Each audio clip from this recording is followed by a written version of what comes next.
ហើយគឺđâyណាគ្នាញ៉ាំបាទហេណាថ្ងៃដែរនឹងមកប្រាប់ពី location របស់ Ed Easter ហ្នឹងហើយចឹងមុននឹងចូលទៅកាន់វីដេអូគឺគ្នាកុំភ្លេចចុច Subscribe មួយផងដោយសារ Subscribe ខ្ញុំគឺតិចមែនតើគឺតាមតា400ទេហើយចំណែក 1K គឺខ្ញុំនឹងអាច giveaway account មួយហ្នឹងហើយគ្នាយើងចឹងកុំភ្លេចចុច Subscribe ណាគ្នាចាឥឡូវគឺយើងចូលមកកាន់ការរក Ed Easter វិញចឹងគឺឯងរក Easter egg ក្រគ្នាមកគឺឯងនេះហើយជួបជាមួយ NPC បងនេះមកគឺគ្នាយើងគឺគេនឹងឲ្យគ្នាយើងគឺរកចំនួន7 egg ចឹងដំបូងគឺយើងegg 5ដំបូងគឺគ្នាគឺរកមកគឺឯងនេះមកគឺនេះគឺជា egg ទី1ដែលវាអាចនឹងកើតនៅ step ដែលវាគឺជា egg ចាំគឺចាំមកគ្នាយើងហើយegg បន្ទាប់គឺជា egg Easter egg មួយនេះដែលវាពណ៌ខៀវដែលវាស្ថិតនៅចាំងក egg ទី3គឺស្ថិតនៅ dessert ដែលវាគឺជា egg ចាំហើយគឺវាកើតហើយគឺណាគ្នាគឺអាចយកទៅនឹងទទួលបានហ្នឹងហើយចឹងdessert ហ្នឹងគឺខ្ញុំគិតថាមិនបាច់អីគេដោយសារការខ្ញុំរកគឺមិនបាក់មែនតើបន្ទាប់គឺ snow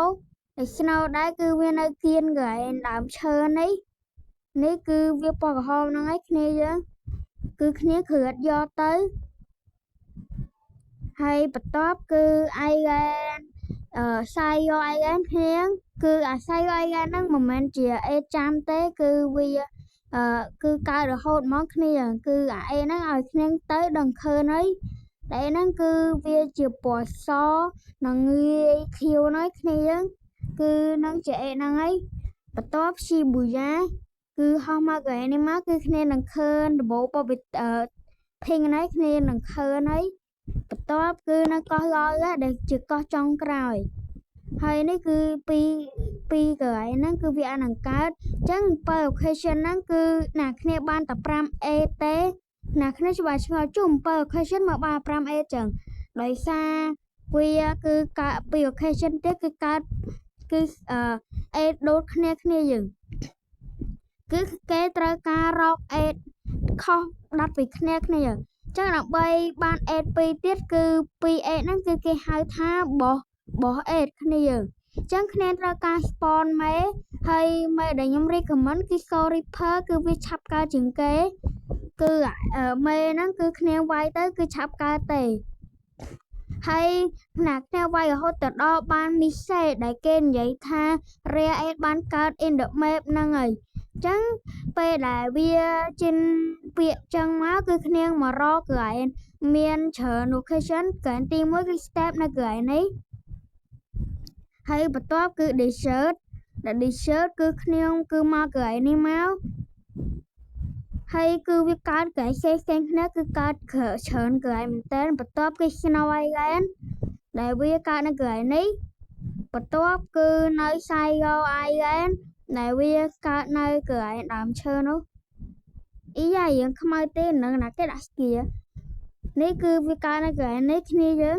គឺតោះហើយយើងទៅក៏បន្ទាប់ដែលក៏បន្ទាប់នេះដែរគឺនៅកន្លែង Shinjuku ហើយយើងធ្វើការទៅតែម្ដងដែល Shinjuku នេះដែរគឺវានៅចិត្ត NPC